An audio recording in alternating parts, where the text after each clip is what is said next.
A letter to the cold nights lay ahead of you. I wish I had the answers to bring to you.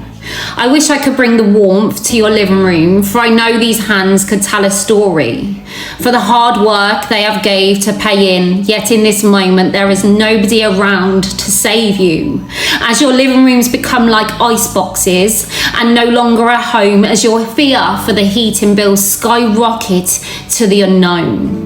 For when we get older, we become more proud. No, first, not me. I will be okay. I've got me. As those hands become frail and lose fat and can no longer store away the heat for later on that day.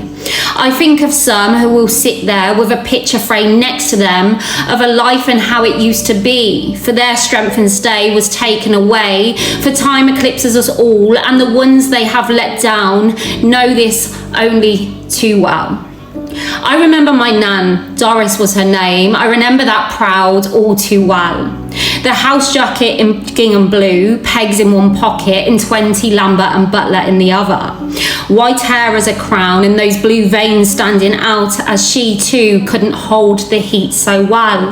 And even back then the fire would not be on for too long in fear of the heating bill rising and the money she was taking in not colliding. And that wasn't in a cost of living crisis. That was before it was a choice between heat or eat. And that was before a government decided she didn't matter and she was just some form of collateral damage, so to speak. When I think of the veterans that have fought for free, and when I think of the ones so poorly and unable to speak, when I think of their feeling of invisibility, and for some that lack of even a capability, I think of my nan and I feel so low, yet grateful that she does not know. I think, is this what it becomes when time will start to eclipse us, after paying into a system that stands in a room and overturn us? So as we all work hard and pay into this system that we now all fear, we are at least safe in the knowledge that we have time.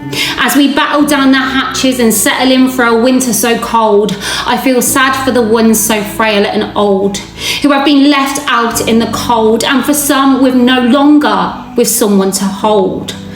The ones that get lost to this will be the ones who will show them and the world that they chose to do this today to them.